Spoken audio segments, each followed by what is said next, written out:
So hello everybody and welcome to another episode of Higher Perspective Talks. Today we will be talking about the possible fake alien invasion that many are talking about at the moment. We've seen a huge increase in UFO sightings over the last few months in the mainstream news, and I'm here with Mr. Stephen Denman and we are going to discuss. So hello Stephen, how are you?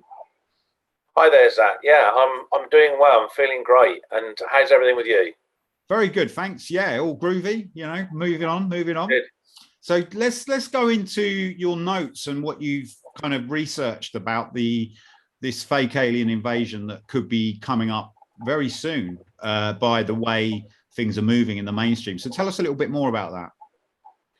Well, this whole thing called this whole concept called the fake alien invasion, that many people also call the staged alien invasion, has been around since around 1985, 1986, when the elites, if you like, or the higher degree Scottish Rite Freemasons in various governmental groupings decided that it would be a very useful method of uniting and, or if you like, unifying Earth humans against an external threat that would be perceived coming from somewhere in the solar system or had traveled across thousands of light years to get to Earth, to somehow invade the planet and take over and subjugate humans to being sort of second-class citizens on planet Earth. En masse, you'd have human beings that would turn to the governments and say, you've got to save us from this external threat that's out there in the solar system. And therefore, we would have a unified one world government, a world government with complete centralized control. It would be a technologically communistic structure in the hands of a few people, and actually what they would be using is a lot of reverse engineered technology, 3D holographic projections, and other technological mechanisms to deceive and trick Earth humans into going along with the idea of a world government. And just say that this goes back to the deep underground military bases. So this is down to the technology that they built over the last 75 years, right? Or yes. So we have Project Bluebeam that from around 1985-86, which is believed that NASA was indirectly or covertly funding research into Project Bluebeam alongside the Defense Intelligence Agency, also known as the DIA, and also the Defense Advanced Research Projects Agency, also known as the DARPA or DARPA. And you know, these different US federal government executive agencies were working together, probably with many private, very wealthy corporations globally, with technologies from the deep underground military bases.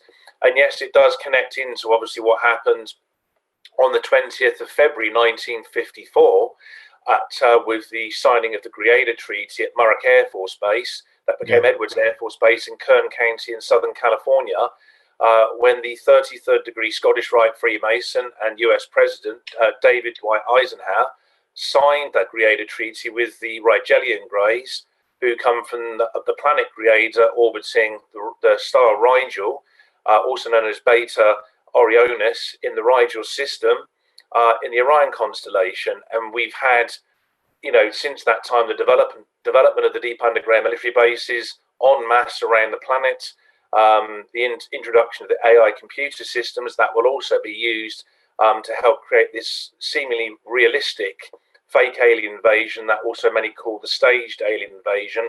If that actually gets the green light, you know, it goes ahead at some point, maybe in 2020, 2021 or 2022, who knows, maybe it won't happen at all, but we'll have to wait and see. Well, it seems to be a huge increase in UFOs around at the moment, and in the mainstream, there's so many sightings happening. I think there is definitely something bubbling or some information to be released. There's something the Pentagon seems to be releasing files and various images and videos. But yeah, so why don't they, just out of interest, why don't they use like the technology they already have? Why do they have to use a hologram? Well, because they haven't probably mass produced enough of the technology. It's also far cheaper in terms of budgeting. It's far cheaper to use advanced 3D holographic projections from, you know, carefully installed, covertly operating AI computer systems that function as central computer systems, or CCS type mainframe computer technologies. And if you take a look, for example, at what happened with the Roswell incident in western central New Mexico on the 6th of July 1947, and then what happened with the Aztec incident in northeastern New Mexico during the 12th of March 1948, there was a lot of retrieval of technologies from two very distinct, different extraterrestrial groups, and that was then reverse engineered. And a lot of the technologies we see today, the scientific developments, have come from such reversed and retrieved UFO spacecraft. And a lot of that will also be used, again, in terms of budgetary constraints. They're not going to mass produce such technologies in case something also goes wrong. And, one of these artificially manned and piloted UFO spacecraft was actually to kind of like malfunction and suddenly crash to the ground. Obviously, it could be in a remote area where the different militaries around the world wouldn't get any access. So say the United States Air Force, for example, wouldn't get there, or any other group. So there'd be a risk of that technology infrastructure suddenly being stolen, if you like, or taken by an incognito group of human beings. So they can't risk that actually taking place. It's got to be very carefully centralized, regulated and controlled to ensure they get the ultimate effect, which is to create mass trauma and fear amongst billions of Earth humans if they're going to go ahead and do this. So let's just have a look at the Phoenix lights a minute. So we just go here. We can see on this, this is pretty convincing. Yeah. This was a big incident. Yes. The exact date was 1996, 97? No, it was 13th of March, 1997. Right. And if you think of Phoenix in Arizona, but actually the actual mass UFO sightings around the 13th of March, 1997, were also seen by many American citizens across not just Arizona, but also Nevada, and also in the Mexican state of Sonora as well. They're quite incredible. I mean, they're powerful. But apparently what I've heard with the blue beam technology, it's actually interactive. So this technology, holographic technology, is so real, we can actually almost like physically interact with it. That's very true, yeah. But that could be true because 3D holographic projection, the more condensed the light is, the more it's able to be something that's tangible. It can be touched, it can be interacted with on a more realistic basis, but it's still a synthetically created holographic structure that really isn't realistic, but is made to look realistic, and its ultimate aim and intention is just to basically deceive millions and millions of human beings that will then want to help usher in a world government. There's been, for example, you look at the Quebec Canadian gentleman who was on the internet back in 1993 and 1994. His name is Serge Monast, and he was an investigative journalist and conspiracy theorist who was convinced that Project Blue being that jointly being developed by NASA, the Defense Intelligence Agency, that's the DIA, and the Defense Research Advanced Projects Agency, the DARPA or DARPA, were trying to create a fake alien invasion, or we can call it a staged alien invasion, to also usher in some kind of new world religion, which would also form a core aspect and foundation for the world government. It kind of fits Agenda 2030 perfectly, doesn't it? In the sense of the way, for this control structure to be introduced. It's kind of like the final nail in the coffin, really. That's right. The plan is to merge all the religions together, whatever religion, whether it's Christianity or, Judaism, whether it's Islam, Hinduism, Buddhism, to bring them all together into some kind of unified new world religion, totally centralized through the AI computer systems, and then again regulated in the hands of a few technocrats within the world government, where there aren't any boundaries between countries or nation states. They're just illusions. They're just lines on a map in an atlas, and that's it. That's the plan. And obviously, whether that will go ahead, it remains to be seen. But we know that they have these extremely sophisticated AI computer systems, and the rudimentary basis occult technologies that we used to bring those in had come from the Rigelian Greys. Once the Greada Treaty had been signed on the 20th of February 1954 between an envoy who was a Rigelian Grey who landed at Murrock Air Force Base, which became Edwards Air Force Base in Kern County, Southern California. And then you have this US President, David Dwight Eisenhower, who was quite happy to just sign away the US Constitution, and accept in exchange for occult technology that, the American citizens could have small samples of their DNA and tissue extracted and could be used for whatever genetic engineering projects. That also possibly could be tying in to the fake alien invasion that we can also call a staged alien invasion, because they may want to use alien hybrids of some nature that could be, filmed in certain areas. Then it could be put in the mainstream media. We don't know how they're going to play possible. This. I mean, we could even be seeing hybrids in the mainstream media at the moment. Yeah, there's always been the talk of, synthetic beings.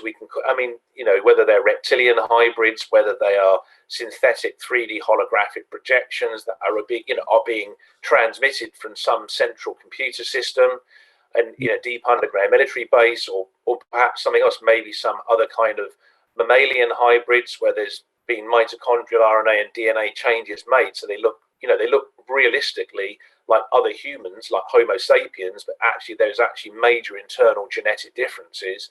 Again, remains to be seen. It's so complex, this subject. There's so many different facets and angles to it.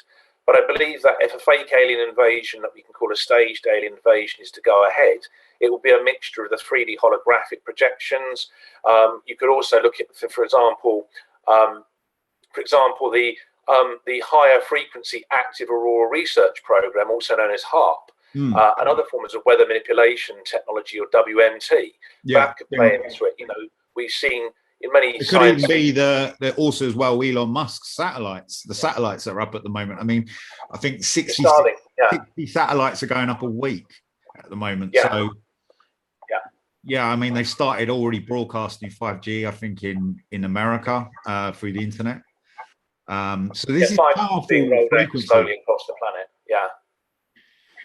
But yeah, it totally fits the narrative of everything. It seems so far out to a lot of people when they hear the possible, the day the Earth stood still, that they're going to appear and something. But it does make sense. And if you look over the last year of what's happened in the sense of religion and faith, is definitely been attacked under these restrictions and lockdowns and all this stuff. So we are kind of edging into this way of like faith is transferring, and it would make sense that that this one world government would want to introduce a sort of technocratic type AI god, if you like, where people but well, we have to look at it, Zach, and say, look, whether the Quebec Canadian gentleman by the name of Serge Monast, who was an investigative journalist and a conspiracy theorist, is right or not, remains to be seen. But I think it was around the 15th of February 1994 that Serge Monast was interviewed and recorded in a detailed video discussion where he goes into a lot of detail about this fake alien invasion. We can also call it the staged alien invasion, where he creates a direct link in his own commentary between the idea of this fake alien invasion, or we can call it a staged alien invasion, and the New World religion, which would then form the basis of a world government. But whether Serge Monast is right or not, only time will tell. Well, we are seeing a lot of connections up to, from what he said and various other aspects of it. So this is why this talk's very interesting. So carry on, Steve. So Mike, go for it. Okay, well, you look at, for example, we can look at a very famous documentary filmmaker by the name of Michael de Bruy, who was a very close associate of the renowned movie director James Cameron. Yes. And there's been rumours around for years that whilst he was filming episode 2 of The Deep, for the BBC documentary called The Blue Planet, that he'd gone diving in the Mexican Gulf, and he was around half a mile below the surface, and He hits it was an not invisible fully wall, appearing in some kind of impenetrable sheath of condensed water around half a mile below the surface of the Mexican Gulf. And Michael de Bruy had obviously been filming this episode 2 named The Deep for the BBC documentary called The Blue Planet. And this was around the 25th of June 2001. And the submarine he was actually in, once it kind of basically hit this invisible or impenetrable sheath of condensed water, it bounced and everybody on board was rocked to and fro. The actual hull of the submarine actually reverberated and shuddered. Amazing. With the actual charge.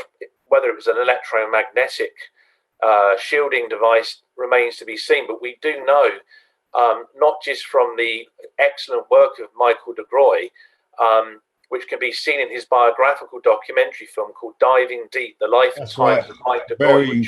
He's a very incredible guy and an amazing, fearless man. He went to parts of the world that the US Navy have never been even. Incredible. Absolutely.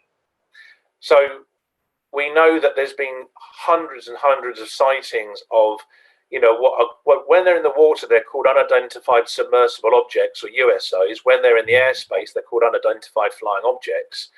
And there's literally hundreds of thousands of American citizens, Mexican citizens, all around the Mexican Gulf, especially around 1962 to 1963, when there seemed to have been a massive upsurge in sightings, almost out of nowhere, and have been consistently developing and increasing since around 1962 to 1963 in the Mexican Gulf, of these objects, whatever they are, these unidentified submersible objects or USOs emerging from the Mexican Gulf, and then, if they're seen as UFO spacecraft, then suddenly plummeting, into the phenomenal water. speed back to the surface of the Mexican Gulf, not even creating even a wake or any tidal surge or any kind of major ripples in the actual surface of the water, and they just disappear, and they can't be traced on radar, they can't be traced on sonar much of the time. So we know, for example, one good example is on the 21st of March 2017, whilst on board his offshore supply vessel, which is also known as OSV, also called a platform supply vessel or PSV, the chief engineer named Douglas Roscoe Wright observed an oval-shaped UFO spacecraft that was around 1,200 feet long, which rose upwardly out from the watery surface to about I haven't actually seen that. Is it? And then flew away around Mach 12 across the Mexican Gulf. This specific UFO incident happened around 80 miles, around 129 kilometers southeastward from New Orleans, so pretty much in the northern aspect, or the northern reaches, if you like, of the Mexican Gulf. The incident that this chief engineer, Douglas Roscoe Wright, had actually observed with this UFO spacecraft in the Mexican Gulf was conveyed to the National Unidentified Flying Object Reporting Center, also known as NUFORC, and the actual director for the National Unidentified Flying Object Reporting Center, or NUFORC, Peter Davenport, then posted the UFO sighting to his own UFO Center website. And he then communicated and gave a lot of information concerning this case to the communications director for the Mutual Unidentified Flying Object Network, or MUFON, by the name of Roger Marsh, around the 23rd of March 2017. We also know that there is thousands and thousands of Mexican citizens who are devout Roman Catholics who tend not to speak too openly to the local newspapers or TV media in Mexico, who are living in coastal, if you like, seaport cities, such as Heroica, Veracruz, Tampico, Ciudad Madero, Altamira, Campeche, and Progreso, who, them and, their parents, their mothers, their fathers, their grandparents, again, have seen many strange, glowing, white-coloured, oval-shaped UFO spacecraft, and also orange, spherical-shaped UFO spacecraft flying into the Mexican Gulf and also leaving the Mexican Gulf.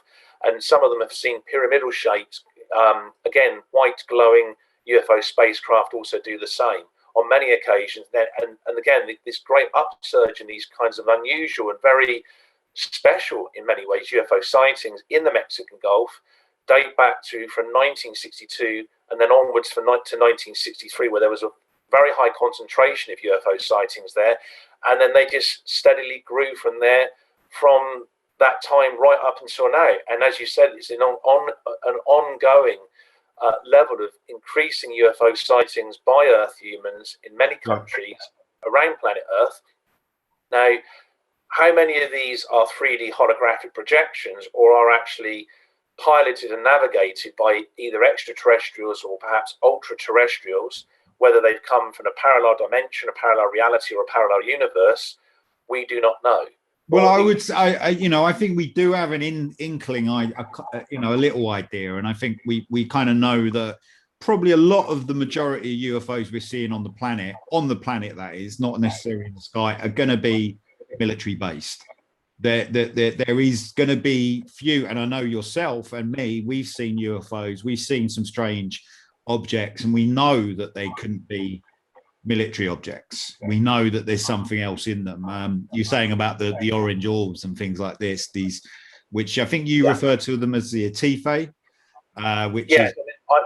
I've had direct psychic contact, and many people have, and they refer to themselves in the, we can call it the lingua anglica, or the English language. They refer to themselves as the Atife, but if you want to kind of round the actual word off, you can say they're the Theothians.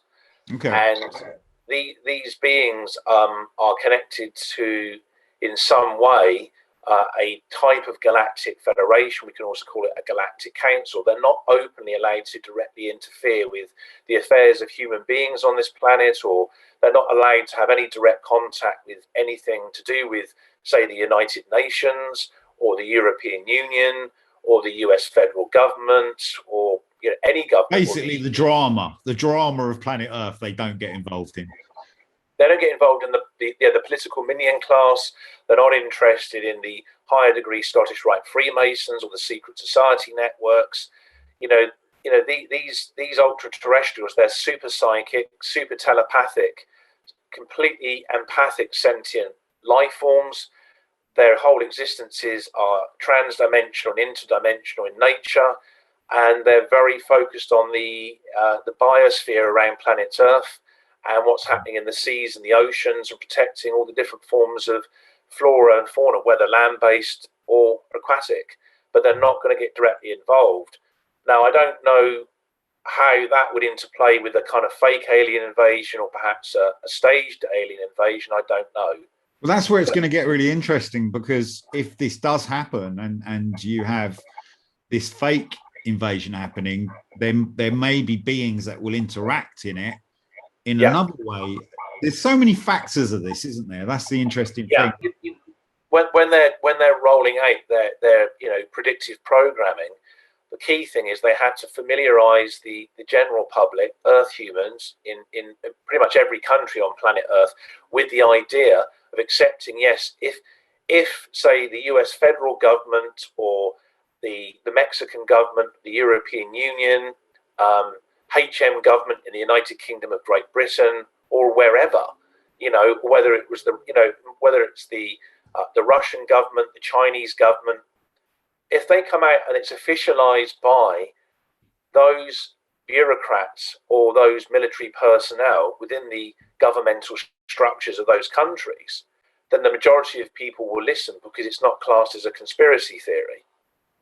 So, for example, what happened on the 15th of July, 2019, for example, you had the USS Russell DDG 59 and the USS Ohio SSGN 726 that were involved in naval exercises within the Eastern Pacific Ocean along the Californian coast nearby to San Diego.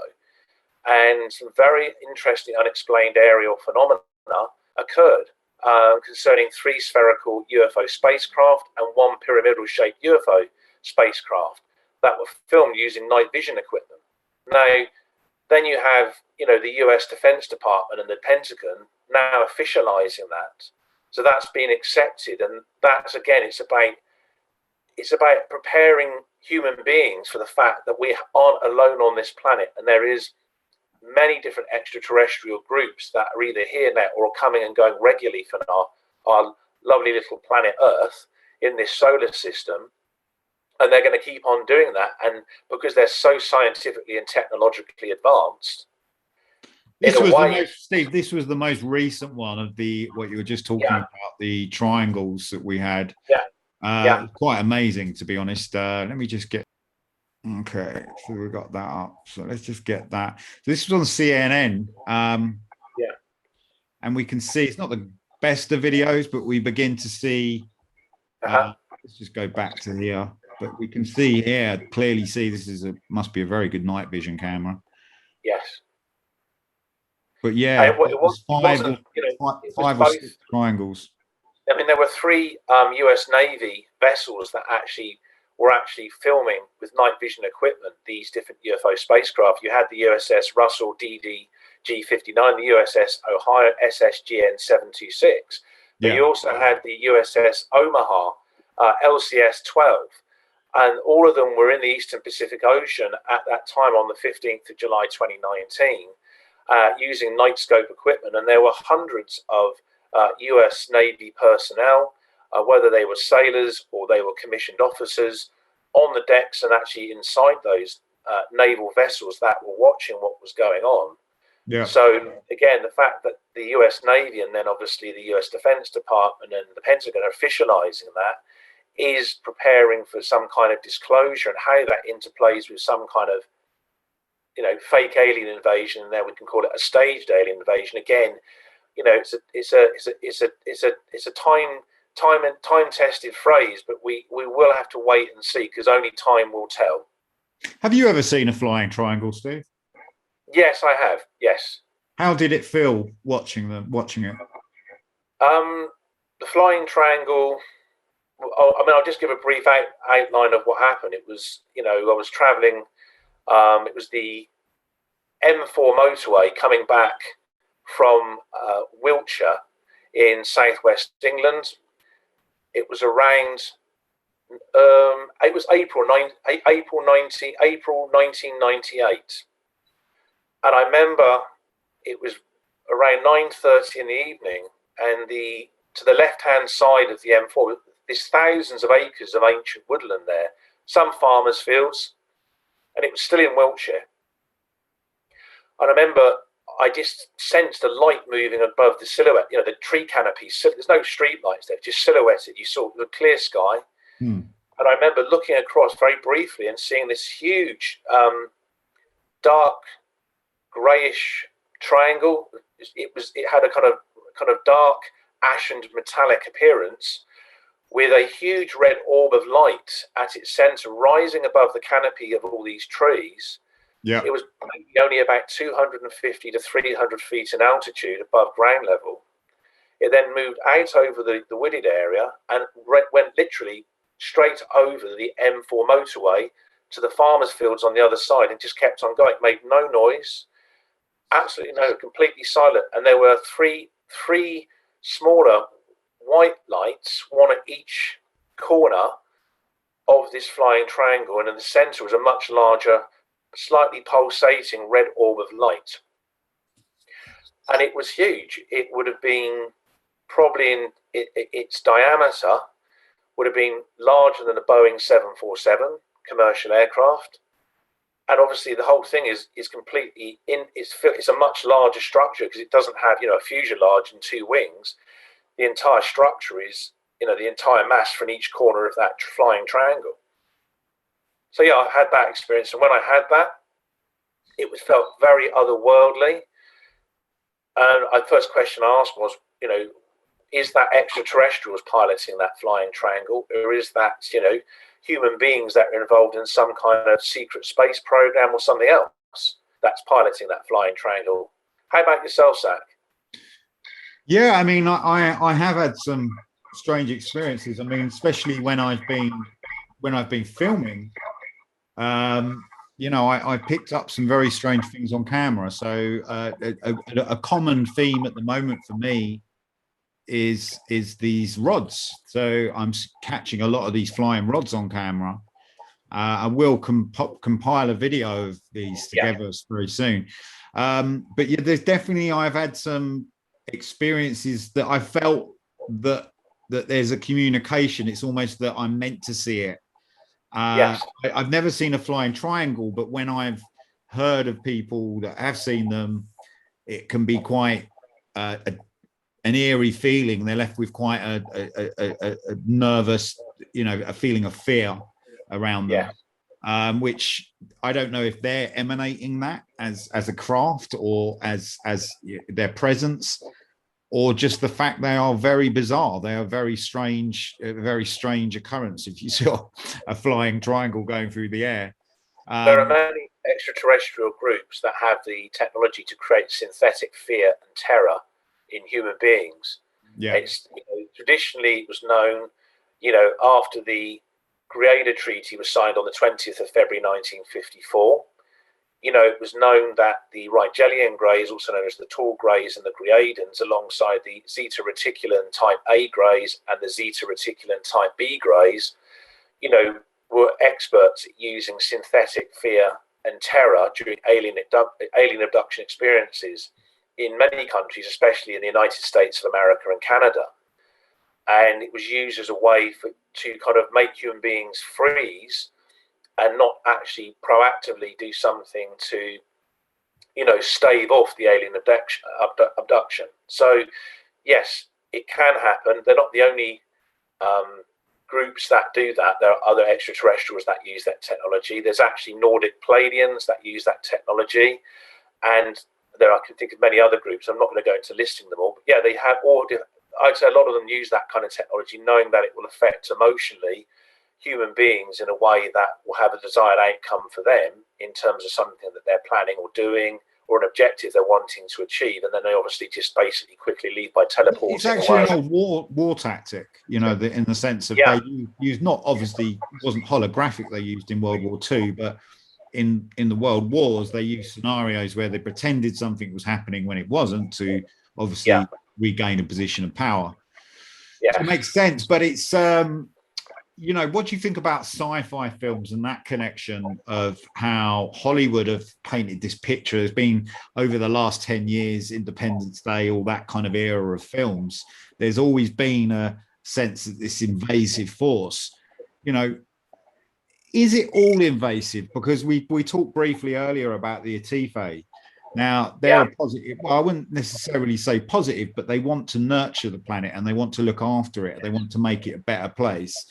So is there, we're talking about just the dark elements. So we got any light elements in this that we can bring in and, give people another perspective of it? So it's not just the elite and us, if you like. Well, you've got to remember that, regardless of all else, the fact that all this is going on, whether it's positive or negative, the idea of fake alien invasion, that we can call a staged alien invasion in itself, it collectively familiarizes billions of human beings with the idea that we're not alone. There is extraterrestrials and ultra-terrestrials out there in the solar system, in this galaxy, and that it gets people into a behavior pattern where they're looking up towards, they're looking up to the night skies. They're seeing the stars. They're seeing the planets. They're sensing there's something else out there. So that very action of creating that in human beings then is going to shift human consciousness, and after 2030, maybe 2035, but definitely after 2040 and on, into accepting that we are going to become part of some kind of galactic federation that can also be called a galactic council. Now, whether that's still connected to the AI computer systems that had originally been developed by the Rigelian Greys and installed in the newly constructed deep underground military bases around planet Earth after the Creator Treaty was signed on the 20th of February 1954, again, we don't know. But I do believe that human consciousness has the potential to literally move beyond these much slower, darker vibrations. So Sorry about that, guys. We had a slight interruption and Stephen had to go over onto his mobile. So Steve, please carry on with what you were saying about kind of the positive side of this invasion and where this will lead to eventually. But I think human consciousness will wake up and want something better by reaching out and, you know, looking beyond planet Earth, looking at the solar system and wanting to be part of a much larger galactic federation that can also be called a galactic community. And actually, you know, being able to adventure beyond the confines of what we are on planet Earth and the biosphere, and moving beyond this solar system, it's very, very restricted. And human consciousness is always wanting to expand and develop. So I think in the long term, you know, whether it's a fake alien invasion or we can call it a staged alien invasion, it doesn't matter. It's all good, really. In many ways, it's actually very positive. Yeah. It's all going to be shocking and traumatic to start with, but ultimately in the long term, it will have a very beneficial effect to humanity. So that's the way I look at it anyway. So I agree, and I feel that as well. I feel that we kind of need that shift, and you know, as much as we want this information, us people and people watching this are probably going to be open-minded enough to know that there's UFOs out there. But people that don't know and live in that mindset of this is it, this is the world they live in, it would be quite disruptive for them, and it could be quite traumatic to see that. But at the same time, it's going to lift their consciousness and people will expand. And that's what we need on planet Earth. We need expansion. We need to kind of grow out of these old ways of thinking.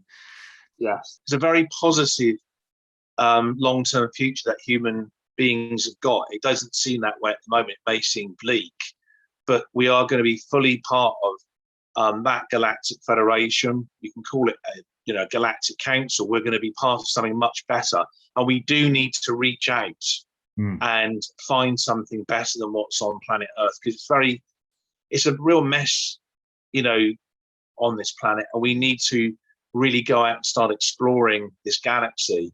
All the resources that we need in almost infinite quantities exist out there in terms of scientific development and and engineering projects that can be undertaken, and astronautic and aeronautic technological developments and advancements that are really needed. We need to get out there and get exploring in our solar system and move beyond the solar system out into the galaxy. So I see it's actually a very exciting time. And also another positive aspect is it ruffles people's quite solidified, mind patterns there.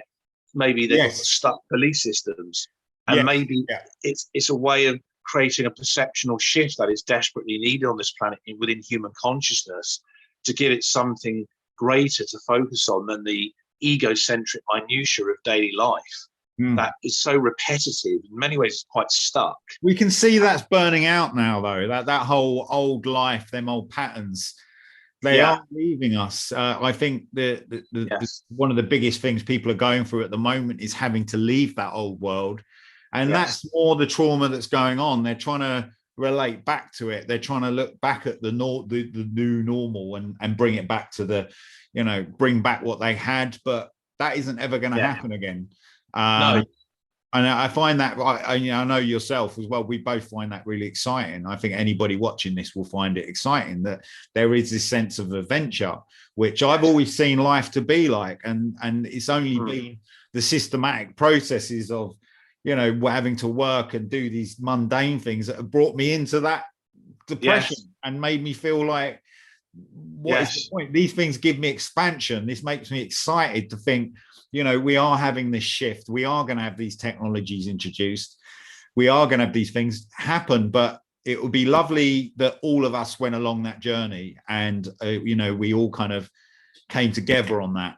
We'll see how that unfolds in the future. Well, human beings aren't from this planet anyway. This is the whole deception. The irony is, with the staged kind of like alien invasion event taking place, being rolled out by whether it's the United Nations, whether it is being funded by NASA and the Defense Intelligence Agency, the DIA, and the Defense Advanced Research Projects Agency, the DARP or DARPA, or it's connected with, the European Central Bank and the European Union.